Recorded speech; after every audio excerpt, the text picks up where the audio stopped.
probably isn't a week that goes by that, you know, one or two people come by the store and they're completely surprised to see me working here, and they're like, well, I thought you played in a band.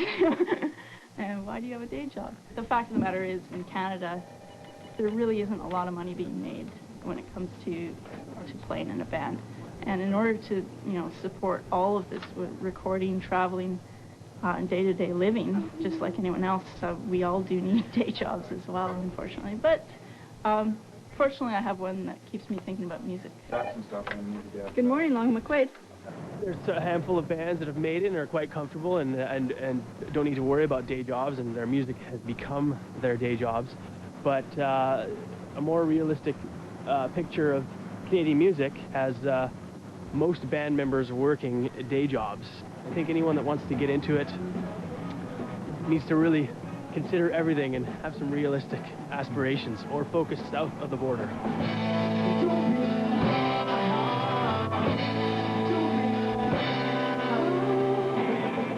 I'm one of the maintenance men at Laurel Point Inn. I have a twin brother, and my twin brother moved here in 93, 92. Just on a whim, he just got up and moved here. So I came to visit him one year and fell in love with Victoria. I'd like you, if you have a chance, to please go up here. The gentleman's quite concerned.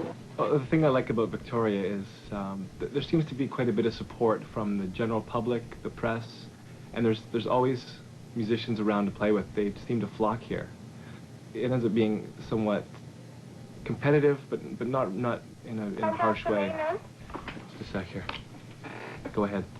If you're not a musician and you don't do it, you really misunderstand the amount of time, money, and effort that we put into writing songs, all the practicing, all the energy that goes into performing and just getting a show and getting a band together and holding it together. Maintenance. It's like another job. So working full time and then doing a band and having a marriage is more than enough in my life. I'd say the members of Johnny Action Figure, we've all been in different bands in town and for many years in Victoria, and we've all learned that you can't overplay in town. You can't play 2, 3, 4 times a month at the same bar and expect to fill the bar every week, unless you're a special case like Velvet.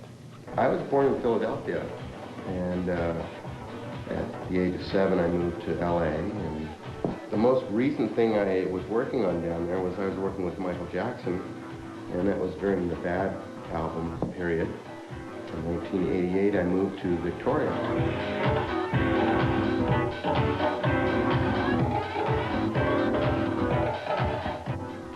My partner and I wanted to rent a space for rehearsal, and we ended up hardly using the space at all for some reason, and I decided to start renting it out to other bands. I needed another place to play because I couldn't play in my other space, so I got this space. Now I've got 2 rehearsal studios, and this space currently is being used 5 nights a week, and the other one is booked solid. Victoria needs a nice place to create, and I'm kind of happy to help all the musicians out in town here with a place where they can do that. The venue situation is really frustrating. It's really, really hard to find a good venue in Victoria. I'm reasonably happy with Burnside Elementary, where we do most of our shows. It's not a great venue, but it's kind of the best we've got. There's a couple here and there, but it's really hard to find something that's not a huge, cavernous hall. That arena, as far as, like, you know, I know everyone loves to complain about it and hates it and talks about the sound and everything, but hey, when was a rock and roll show about the sound? Like, every arena sounds terrible. Come on, get in there and rock. I was actually reminiscing with Murray, the manager, sort of the head guy at the Memorial. He remembers all the shows and was telling me about Van Halen and Iron Maiden and, you know, Def Leppard. I sadly miss those, but I don't know. I think it's definitely got a lot of growing to do, and it's going to. Oh Jesus! Here we go. Hold on.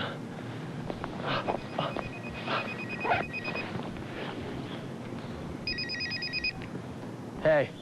I see great things happening in Victoria. There's a lot of potential, I think, for Victoria. We have people like Atomic bringing in acts that we've, haven't had a chance to see here before. The venues are starting to get sorted out, I think. There's sort of been a large, overhaul as far as the live venues go. But there's definitely some potential to get some big acts going. I mean, why shouldn't we, really? We have Vancouver and Seattle right close. And there's definitely a market. People want to see music here. And, in general, I'd say Victoria has a huge art scene, and they want it to happen, so I think it will. Are you ready, Victoria?